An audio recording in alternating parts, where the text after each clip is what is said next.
नए नक्शे पर कानून बनाकर नेपाल ने भारत के खिलाफ खोला दूसरा मोर्चा। नया कानून बना तो नेपाली नागरिकों से शादी करने वाली भारत की बेटियां होंगी परेशान। भारत के साथ सदियों पुराने संबंधों में दरार और चौड़ी करने पर क्यों आमादा है नेपाल?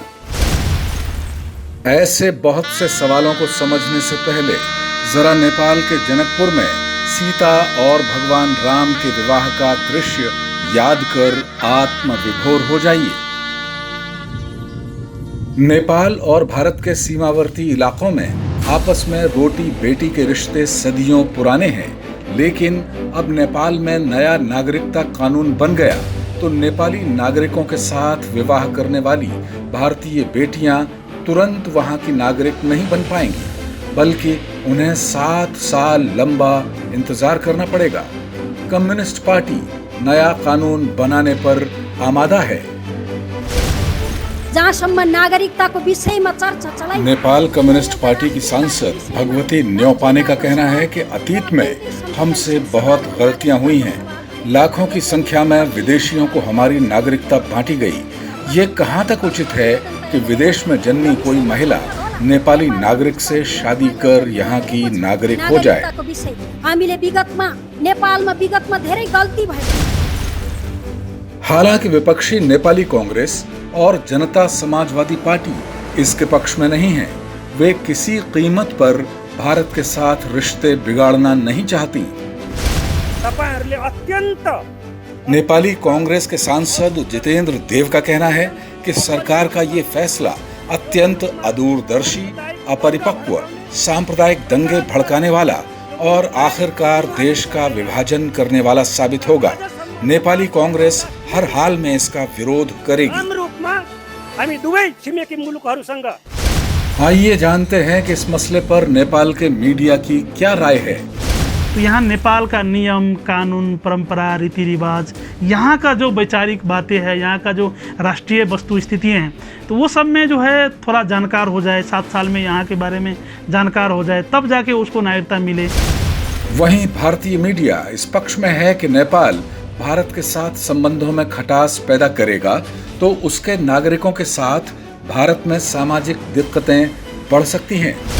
राजा महाराजा से लेकर एक आम आदमी तक नेपाल में और नेपाल वाले भारत में शादी विवाह करते हैं और इसी तरह दोनों देशों के लोग एक दूसरे के देश में नौकरियां और व्यापार करते हैं।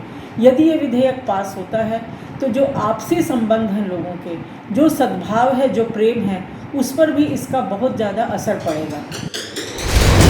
नेपाली विपक्षी पार्टियों की दलील है कि जिस समिति ने नए प्रस्ताव को मंजूरी दी है उसमें 9 पुरुष सदस्य थे। समिति में महिलाओं की संख्या ज्यादा होनी चाहिए थी।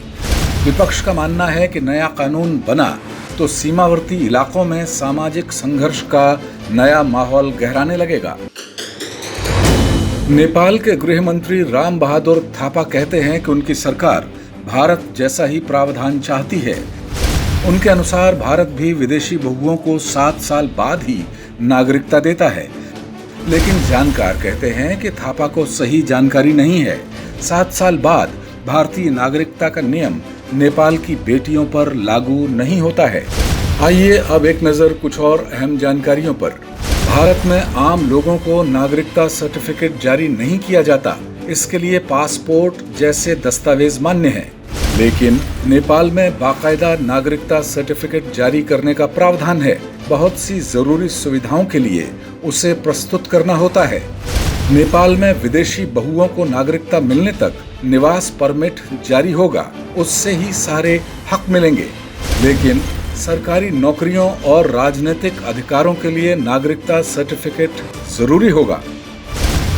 वो आवासीय परिचय पत्र एक किस्म की नागरिकता ही है, लेकिन 7 साल तक उसी परिचय पत्र के तहत उसको चलना होगा, क्योंकि वही परिचय पत्र उसका आधिकारिक कागजात होगा। तो ये प्रावधान है। ये ऐसा नहीं है कि सिर्फ किसी महिला को नेपाल में आ गई तो उसको नागरिकता नहीं देने का साजिश है, ये है वो है, इस टाइप का है भी नहीं। टॉस का मानना है कि नेपाल में अभी जो कुछ चल रहा है उससे प्रथम दृष्टया तो यही लगता है कि वहां की कम्युनिस्ट सरकार ने भारत के साथ संबंध खराब करने की जिद पकड़ ली है।